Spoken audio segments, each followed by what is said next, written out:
नागपूर ग्रामीणचे भाजपचे जिल्हा अध्यक्ष माजी आमदार सुधाकर कोळे सर आपल्या सोबत आहेत.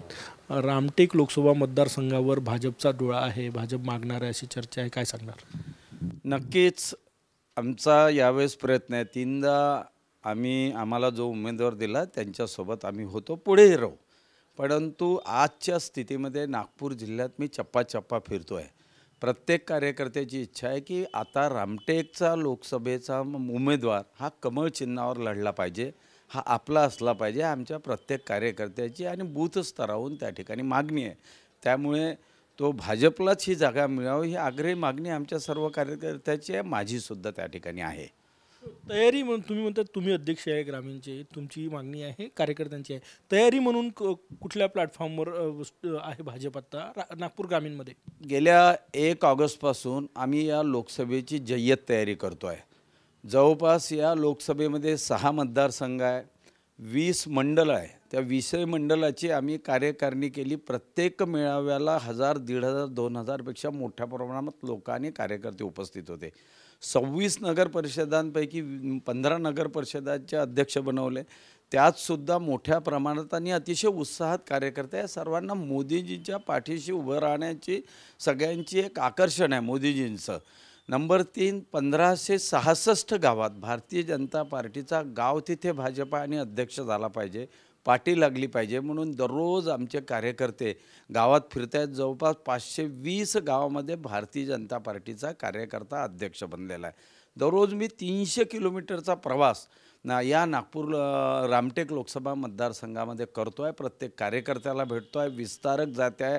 नमो ॲप डाउनलोड करणे, सरळ ॲप डाउनलोड करणे, कोर कमिटीची मीटिंग घेणे आणि प्रत्येक बूथ स्तरावरच्या कार्यकर्त्याची वैयक्तिक भेट घेण्याचा मी त्या ठिकाणी प्रयत्न करतो आहे. ही मोठी तयारी आमची रामटेक लोकसभेची आहे. शेवटी शिंदे साहेबांच्या गटाला ती आहे ही गोष्ट खरी आहे, परंतु आमची मागणी आहे. आता देशात सगळीकडे मागणी आहे की कमळाच्या चिन्हावरच भाजपचे खासदार निवडून यावे. माननीय मोदीजींना पाठिंबा देण्यासाठी माझ्या रामटेक लोकसभा मतदारसंघातून कमळाच्या चिन्हावर लढलेला खासदार माननीय मोदीजींच्या सोबत उभा आहे. ही स्वाभिमानाची गोष्ट आमच्या कार्यकर्त्यामध्ये आहे. शेवटी कोणाला तिकीट द्यावी हे काही आमच्या हातात नाही.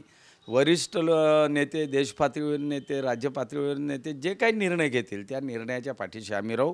शेवटी उमेदवार कोणी असो, पण या देशाला विश्वगुरुत्वपदी नेण्यासाठी माननीय मोदीजींच्या हातात जो मंगल कलश आहे, तो कलशाला एक हात रामटेक लोकसभेचाही लागला पाहिजे. म्हणून आम्ही सर्वजण जोरात ताकदीने कामाला लागलो आहे. उमेदवार कोणी असो, प्रचंड मताधिक्याने आम्ही निवडून आणणार आहोत. तरीही पण कमळावरचा उमेदवार यावेळेस द्यावा ही आमची विनम्र प्रार्थना सर्वोच्च नेत्यांना आहे.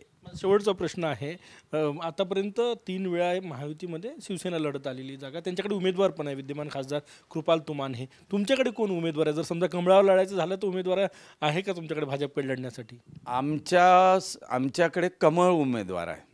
त्यांनी कोणालाही उमेदवार द्यावा. आम्ही कमळसाठी लढतो, आम्ही मोदीजीसाठी, आम्ही विश्वगुरुत्व पदासाठी, आम्ही देशाच्या संस्कार संस्कृतीसाठी लढणारा पक्ष आहे. आमच्या नेत्यांचा एक आदर्श आहे, त्या आदर्शासाठी लढणारा पक्ष आहे.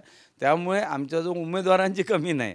एकदा सर्वोच्च नेत्यांनी आम्हाला कळवलं का हा तुझा उमेदवार आहे, आम्ही कमळासाठी लढणार आहे. परंतु यावेळेस कमळावरचाच भाजपचा खासदार व्हावा ही सर्वसामान्य कार्यकर्त्याची मागणी आहे. खूप खूप धन्यवाद. कॅमेरामॅन सचिन सायांसह गजानन माटे, TV9 मराठी, नागपूर.